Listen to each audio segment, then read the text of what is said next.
Kickbox Online, 2025 analizando el estado de flujos de efectivo. Prepárese y tome un café, porque estamos aprendiendo cómo ahorrar tiempo con Kickbox Online. 2025 estamos en línea en nuestro navegador, buscando esa prueba de manejo de Kickbox Online, el archivo de la empresa de muestra gratuita disponible para todos, buscando el resultado que tiene Intuit.com y la URL, porque Intuit es el propietario de Kickbox. Vamos a elegir la versión de Estados Unidos del software, y luego tenemos que verificar que no somos un robot. Pero aún así, siento que los robots son lo suficientemente inteligentes como para marcar esa cosa. Hombre, ya no creo que este sea un espacio seguro para los humanos. Este no es un espacio seguro. No siento que los robots hayan invadido todas las áreas. No puedo ir a ninguna parte en estos días. Hombre, no está bien. De todos modos, estamos en el archivo de la empresa de muestra. Estamos en los servicios de diseño y paisajismo de Craig's. Vamos a abrir los informes. Vayamos a los informes del lado izquierdo, en la pestaña estándar. Vamos a entrar en los favoritos a la derecha, haciendo clic en ese balance para abrir un enlace en una nueva pestaña.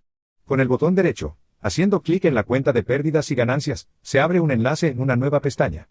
Vaya a la pestaña del medio, cierre la hamburguesa y cambie el rango al marco de tiempo de 2 años, como ha sido nuestro O10124 personalizado, toque 1230, 125, seleccionando el menú desplegable en años, ejecutándolo para que tengamos 24 y 25 uno al lado del otro. Vamos a la derecha, al lado derecho, cerrando la hamburguesa, y luego vamos a hacerlo de nuevo. Ultra versus O, 10.124, pestaña, 12, 3.125, pestaña, menú desplegable. Queremos verlo dentro de años. Ejecútelo para actualizarlo una vez más, teniendo en cuenta que estos dos informes, el estado de resultados del balance, esos son los principales informes de estados financieros. Pero hay otro informe de estado financiero que normalmente se presenta al mismo tiempo que los informes externos, que es el estado de flujos de efectivo. Sin embargo, quiero pensar que es básicamente un poco diferente a estos dos informes principales. ¿Por qué? Porque estos dos informes principales son básicamente, si piensas en cómo se construyen a medida que hacemos la entrada de datos. En otras palabras, si voy al botón más, vayamos al botón más aquí, cada vez que ingresamos estos formularios son los formularios de entrada de datos que se utilizan para generar las entradas de diario para todos los tipos normales de transacciones que ocurren, en esencia, en el día a día. Podemos pensar en ellos como el registro de acuerdo con el sistema de contabilidad de doble entrada, los débitos y créditos, o de acuerdo con al menos dos cuentas impactadas para la ecuación contable. Los activos son iguales a los pasivos más el patrimonio, y luego se utilizan para crear lo que podemos pensar como, en esencia, un balance de comprobación. Y el balance de comprobación se utiliza básicamente para crear la cuenta de pérdidas y ganancias y el balance general. Por lo tanto, estos informes se generan directamente a partir de la entrada de datos, y es por eso que podemos rebotar aquí y ver el impacto directamente. Cada vez que ingresamos datos en el sistema, ingresamos un formulario, pero la ganancia y la pérdida es una especie de paso atrás. En otras palabras, lo siento, el estado de flujos de efectivo será algo así como un paso atrás, lo que significa que, si piensas en el orden de las operaciones, hacemos el estado de resultados del balance general, y luego los usamos para crear el estado de flujos de efectivo. Ahora, recapitulando rápidamente, incluso antes de entrar en el estado de flujos de efectivo, ¿por qué lo necesitamos? Bueno, tenga en cuenta que este estado de resultados es el estado de rendimiento. Es mostrar la actividad que hemos hecho durante un periodo de tiempo, midiendo, y la analogía es como, si estamos conduciendo un automóvil y queremos ver qué tan lejos vamos a llegar en un día, podemos reiniciar el odómetro y luego ver qué tan lejos vamos a llegar. Cuenta de resultados. Estamos viendo cuántos ingresos y gastos generamos a medida que avanzamos en un mes de actividades, un trimestre de actividades, un año de actividades, por ejemplo. Sin embargo, la forma en que medimos los ingresos y la forma en que medimos los gastos es cuando incurrimos en los ingresos y cuando incurrimos en los gastos, es decir, cuando realmente hicimos el trabajo sobre una base de vengada, es cuando registramos los ingresos, y cuando realmente incurrimos en los gastos cuando consumimos bienes y servicios con el propósito de generar ingresos, es cuando registramos entonces los gastos. Ese es el método de acumulación. Podrías decir, oye, mira, puede que no esté en el método de acumulación. Puede que no lo seas. Es posible que tengas un sistema más simplificado, como un trabajador por encargo, por ejemplo, que registre todo a través de las fuentes bancarias, en cuyo caso aún puedes decir básicamente que estás en un sistema de acumulación, pero también puedes decir que estás en un sistema de efectivo. Los dos sistemas, en esencia, son los mismos en esas circunstancias, porque no hay diferencia de tiempo entre cuando incurrió en los ingresos, y cuando se le pagó y cuando paga y cuando incurre en los gastos en cuanto a cuando pagó el gasto. Expensas. Solo cuando hay una diferencia de tiempo, como cuando hay que facturar al cliente el seguimiento de las cuentas por cobrar o la factura interna en el sistema, habrá una diferencia entre un sistema de devengo y un sistema de tipo basado en efectivo. Entonces, esto es en un sistema basado en devengo, la razón por la que es importante es porque el ingreso neto debe informar un rendimiento que sea comparable, para que podamos tratar de juzgar qué tan bien lo hicimos y con suerte, mejorar y eso se convierte en un problema en un sistema basado en efectivo para ciertos tipos de transacciones. El ejemplo más común, o el que es más fácil de ver, es como si fuéramos a comprar un edificio por dinero en efectivo que cuesta, ya sabes, $100,000 y simplemente lo gastamos porque pagamos en efectivo por él, un sistema basado en efectivo. Entonces eso significaría, como, si comparo enero con febrero, enero tendría más de $100,000 de pérdida porque compramos el edificio, y febrero parecería que no se ha visto afectado en absoluto por el edificio. Pero en realidad, por supuesto, el edificio fue comprado como un activo. Debería estar en los libros como un activo, y luego básicamente depreció el costo que se asignó durante el periodo de tiempo en que lo usamos. Por ejemplo, esa es la idea del sistema de devengo. E incluso si está en un sistema basado en efectivo, por lo general, al comprar un edificio, lo haría automáticamente o se vería obligado a hacerlo por el código fiscal, al menos, si está en los Estados Unidos. Entonces, pero todavía nos gustaría ver un sistema de flujo de caja además del sistema de devengo. Entonces, ¿cómo podríamos hacer eso? Bueno, podemos agregar otro informe, obtenemos lo mejor de ambos mundos. Vemos el estado de resultados en un estado de rendimiento, en un estado de devengo, y luego recreamos, en esencia, el estado de resultados, principalmente, aunque también vamos a tener otros dos componentes, en un sistema basado en efectivo, para que obtengamos lo mejor de ambos mundos. Esa es más o menos la idea. ¿Está bien? ¿Cómo llegamos a esto? Al informe. Vayamos a la primera pestaña. Vayamos a los informes del lado izquierdo. Y dentro de la visión general del negocio, debemos tener nuestro estado de flujos de caja. Aquí está, estado de flujos de efectivo. Haremos clic derecho sobre él y abriremos un enlace y una nueva pestaña. Voy a ir a la pestaña de la derecha. Voy a tratar de explicar esto con más detalle. Esto va a ser más una especie de idea teórica, en lugar de una entrada de datos para Kickbox. Porque muchas personas simplemente no entienden el estado de flujos de efectivo también, y obviamente es uno de los tres informes principales. Por lo tanto, es útil saber que también hay algunos tipos diferentes de construcciones sobre donde puede construir el informe. Por lo tanto, también deberíamos tener una idea de eso, teniendo en cuenta que para las pequeñas empresas, es posible que no dediquen tanto tiempo al estado de flujos de efectivo porque, por ejemplo, simplemente podrían estar tratando de cumplir. Posiblemente si estás en los Estados Unidos con cumplimiento fiscal, lo que significa que, a fin de año, ¿qué necesitas? Necesitas, como mínimo, un informe de pérdidas y ganancias. Debido a que tenemos un sistema de impuestos sobre la renta, el informe de pérdidas y ganancias es el informe que te va a ayudar, principalmente el informe que te ayuda a generar tu anexo C si eres una empresa unipersonal, o tus otras declaraciones de impuestos si eres una sociedad o una corporación, aunque en algunos casos, si eres más grande, es posible que también necesites el balance general. Ahora seguimos queriendo el balance en Kickbox, porque el balance nos obliga a hacer el sistema de contabilidad por partida doble. El sistema de contabilidad por partida doble nos da un nivel mucho mayor de certeza de que hemos registrado las cosas con precisión, por lo que es mucho más probable que nuestra cuenta de resultados sea precisa si introduce los datos en un software que le obliga a utilizar el sistema de contabilidad por partida doble, lo que le obligará a crear un balance general también.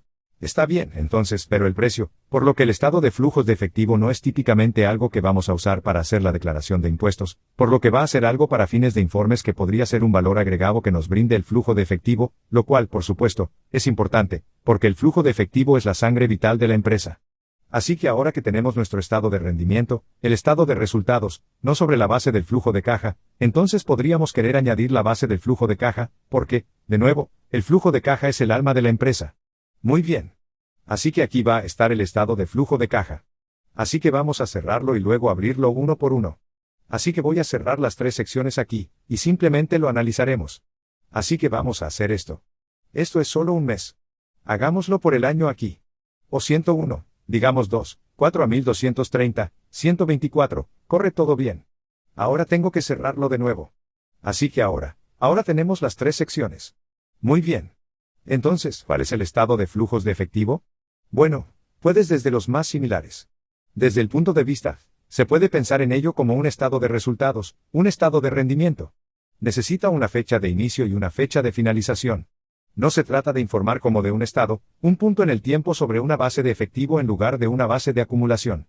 Y esa va a ser la idea general, aunque eso es principalmente vincular el PO a las actividades operativas, pero también tenemos actividades de inversión y actividades de financiamiento. Por lo tanto, las tres actividades que podrían estar en el estado de flujos de efectivo, la inversión operativa y el financiamiento. Así que una visión general rápida de lo que va a hacer en esas tres actividades operativas se puede considerar básicamente como el estado de resultados, que se ha convertido o conciliado a un sistema basado en efectivo en lugar de un sistema basado en devengo. Entraremos en más detalles sobre eso en breve, pero esa será la sección principal. Ese es el gran problema, por supuesto, porque la mayoría de los flujos de efectivo son para operaciones, que, en base a devengo, son ingresos y gastos, ¿verdad? Y ahora vamos a hacer ese tipo de cosas en efectivo, o al menos nos vamos a reconciliar con eso. Ahora bien, hay dos métodos que se pueden utilizar para hacerlo, un método directo y otro indirecto del que hablaremos en breve, pero luego tenemos las actividades de inversión. Ahora bien, esto siempre solía confundirme cuando estaba aprendiendo contabilidad de un libro de texto, porque tengo la idea de que las inversiones son básicamente yo tomando mi dinero e invirtiéndolo en acciones y bonos, que, desde una perspectiva financiera, suele ser lo que entendemos por una inversión.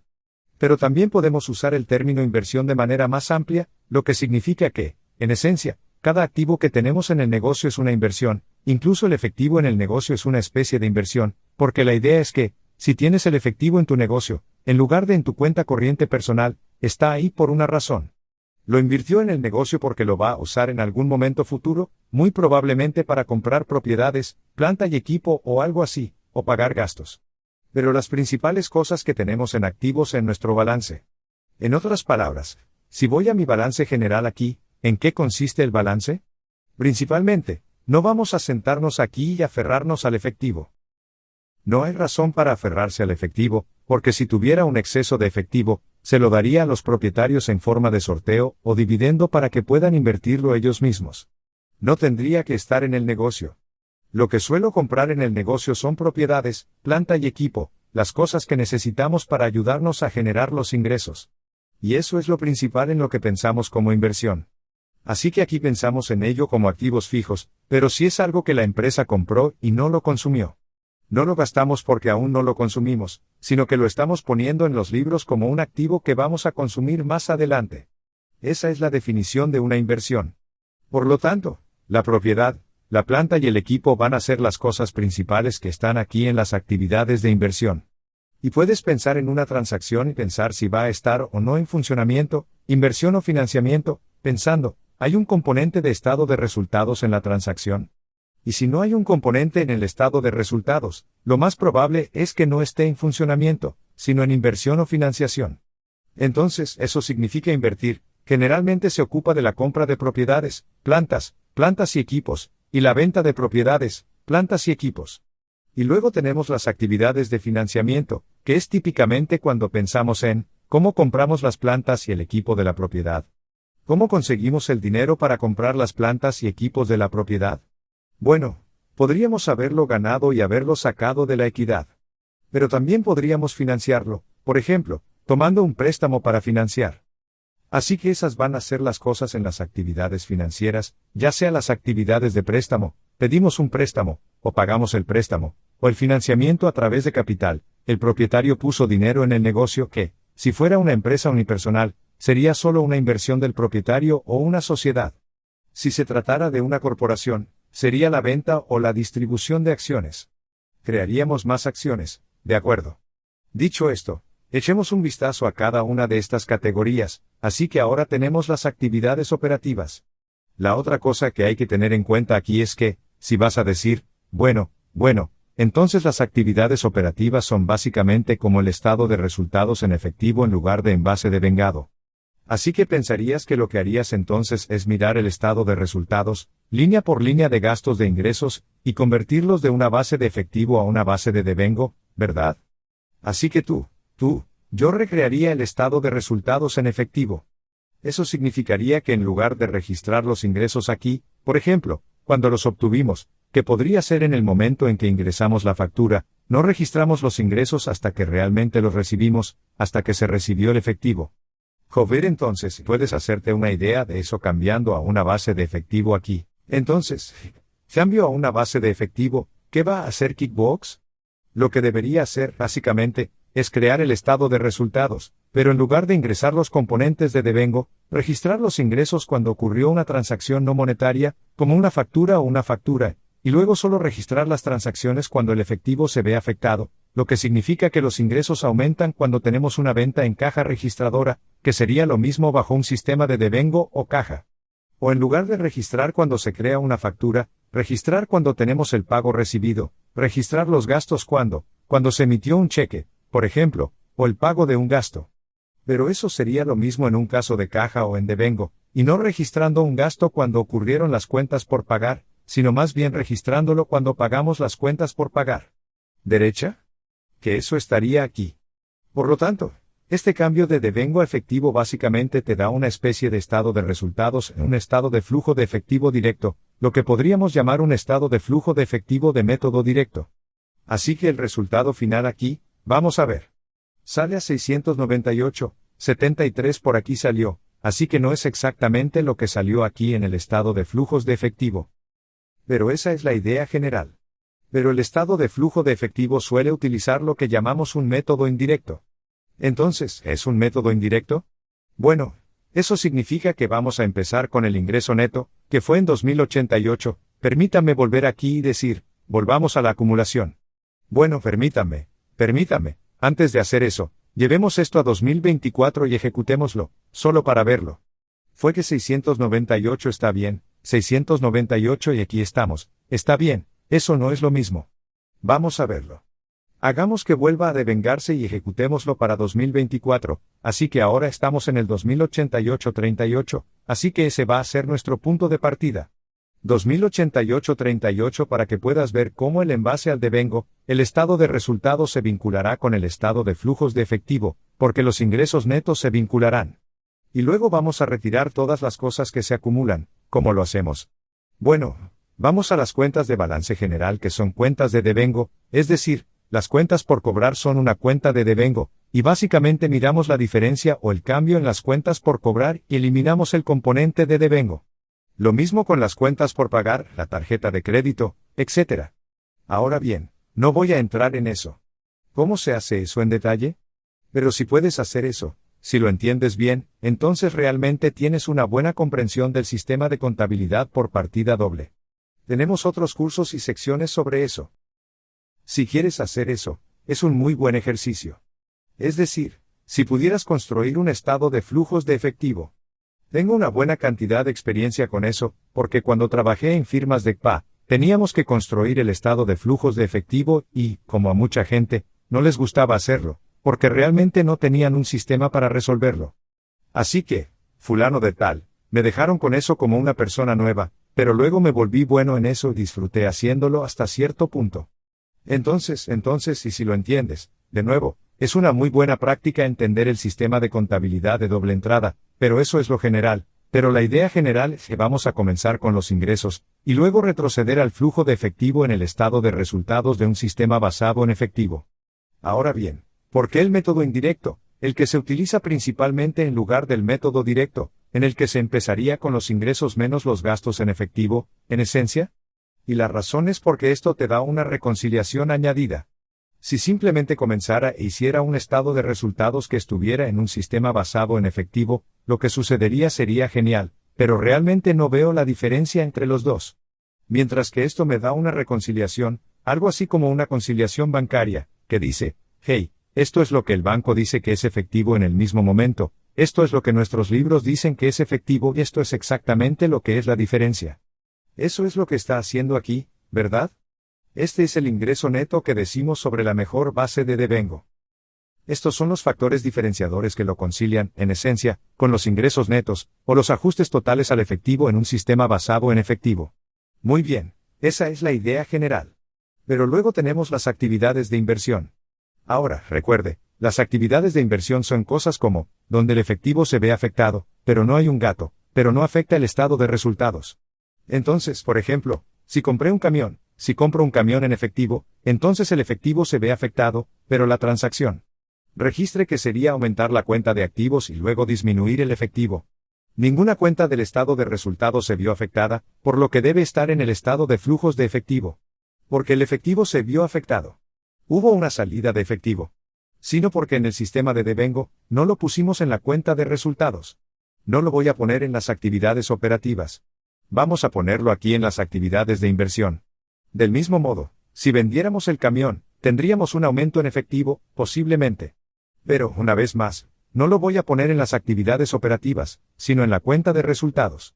Bien, entonces, y luego tenemos las actividades de financiamiento donde, de manera similar, tenemos un impacto de efectivo porque el propietario puso dinero en el negocio, o vendimos acciones, ¿verdad? Emitimos acciones. En esos casos, tendríamos un aumento en el capital, pero la otra parte no iría a los ingresos ni nada, ¿verdad? Sería que el efectivo sube, el capital sube, no hay estado de resultados. O le dábamos dinero al propietario en forma de sorteo para una sociedad, o empresa unipersonal, o un dividendo para una corporación, en cuyo caso el efectivo salía, pero no era para un gasto. No afectó a la cuenta de resultados.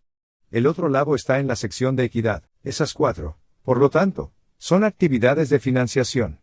Y así, si observamos los flujos de efectivo de las actividades operativas, las actividades de inversión y las actividades de financiación, llegamos al cambio en el efectivo y, finalmente, al efectivo al final del periodo. Entonces cambiamos el efectivo, y luego vamos a sumar el efectivo inicial, y eso nos da el efectivo al final del periodo, que es lo mismo en este caso, porque solo hubo actividad durante el periodo aquí. Eso significa que el resultado final del estado, por lo que hay dos vínculos que podemos ver en el estado de flujos de efectivo, el ingreso neto debe vincularse con el resultado final de los ingresos netos en el estado de resultados y el resultado final del estado de flujos de efectivo debe vincularse a lo que está en el balance general, lo que a menudo es un poco más confuso, en parte debido a esos ingresos no devengados o fondos no depositados, si ese es un factor. Así que, permítanme mostrarles. Si voy al balance general a finales de 2024 y sacamos la calculadora de fideicomisarios, vamos a decir, está bien, vamos a ver esto. Tenemos las cuentas corrientes. Es decir, el 395, 8,61, pero también tenemos esta cantidad en fondos no depositados. Tengo que incluir eso, porque eso es dinero en efectivo, en esencia, pero no pudimos ponerlo aquí en la cuenta. Tipos de cuentas corrientes, porque no tienen la funcionalidad especial de tener conexión con las fuentes bancarias, así que ya ves por qué. Ahora, normalmente, con suerte, los fondos no depositados serán 0, porque los habremos puesto a 0. Pero observe el problema de funcionalidad en QuickBooks. Y QuickBooks aquí, normalmente, para informes externos, llamaríamos a esto efectivo y equivalentes de efectivo, pero para QuickBooks, quiere llamarlo cuentas bancarias, para que estas cuentas tengan la categorización especial de la funcionalidad de conectarse a las fuentes bancarias. Y esta cuenta, aunque debería estar en efectivo y equivalentes de efectivo según los estándares normales de presentación de informes, ahora está en esta otra categoría porque no tiene esa funcionalidad adicional de conectarse a las fuentes bancarias. Entonces, si eso está ahí, tenemos que agregarlo. Así que esto sería 6, 8, 7.15 es el resultado final que, si vuelvo aquí ahora, eso sale a la 464.576, está bien. Así que solo quiero señalar también que QuickBooks genera este informe, y siempre se vinculará, lo cual es bueno, pero no siempre va a ser perfecto. Por lo tanto, si tuviera que elaborar informes externos formales para los principios de contabilidad generalmente aceptados, este podría ser un buen punto de partida, pero probablemente tendría que hacer al menos un poco de formato, y posiblemente algunos ajustes más en algunas transacciones. ¿Por qué? Porque, por ejemplo, si vendes inversiones y hay un componente de préstamo o un intercambio o algo así, entonces va a haber una mayor complejidad en la transacción que no se está atrapando, por la forma en que QuickBooks está haciendo esto. Por lo tanto, si vende plantas y equipos de propiedad y hay una depreciación involucrada, podría ser un poco más complejo que no lo registre exactamente de la manera en que debería ser. O si vendes plantas y equipos de propiedad y hubo un intercambio involucrado, o compraste plantas y equipos de propiedad, pero no solo pagaste en efectivo por ello. Usted compró una propiedad, plantas y equipo, le hizo un pago inicial y pidió un préstamo. Esa transacción puede ser demasiado compleja para que QuickBooks la registre correctamente. Lo grabará de una manera que todavía esté en equilibrio, por lo general, pero a menudo no será exactamente correcto. Además, tienes algunos problemas de formato aquí, y es que generalmente el estado de flujos de efectivo tiene esta direccionalidad en los títulos. Entonces, como de costumbre, dice actividades operativas y luego dice aquí abajo, efectivo neto proporcionado por las actividades operativas. Fíjate en lo que dice que debería significar un aumento, se podría pensar, en el efectivo, pero lo que sucedió aquí es que hubo una disminución. Entonces, esto siempre fue un dolor de cabeza para mí, porque nunca fui realmente bueno en cómo, me gusta. Obtuve los números correctos en el formato del estado de flujos de efectivo, pero nunca fui realmente bueno en el texto correcto. Y luego alguien sería, bueno, no se puede poner que no debería ser proporcionado por debería usarse en el derecho. Por lo tanto, técnicamente el texto debería cambiarse para que sea, esta es la disminución. Y luego, de manera similar, observe estas cuentas por cobrar. Normalmente, todas estas cuentas deberían decir que fue un aumento o, ya sabes, un cambio en el aumento o una disminución, justo en el término. Así que ese sería el caso a menudo. Del mismo modo, aquí abajo, dice efectivo neto proporcionado por, pero es una disminución. Así que no fue dinero en efectivo, se usó o algo así, ¿verdad? Y esas son solo algunas terminologías. Y luego el efectivo en el esto sería un aumento neto de efectivo para el periodo, que resultó ser un aumento. Pero, ¿qué pasaría si el efectivo disminuyera durante el periodo? ¿Cambiaría el idioma? No creo que lo hiciera en Kickbox. Siempre va a mantener ese nombre, pero no es que no sería un aumento, que sería una disminución. Así que eso es algo así como, siempre pienso en eso como, algo así como, realmente no estoy tan preocupado por eso, siempre y cuando los números sean direccionales vayan por el camino correcto, pero técnicamente, las palabras están mal, y no es tan profesional, y las palabras van por el camino equivocado, y luego. Así que esa va a ser la idea general. Pero esa es la idea general con el estado de flujos de efectivo. Obviamente, es otro informe que posiblemente querríamos empaquetar cuando hagamos nuestros paquetes de informes que podríamos entregar a un cliente al final del mes, trimestre y o año. Hacer.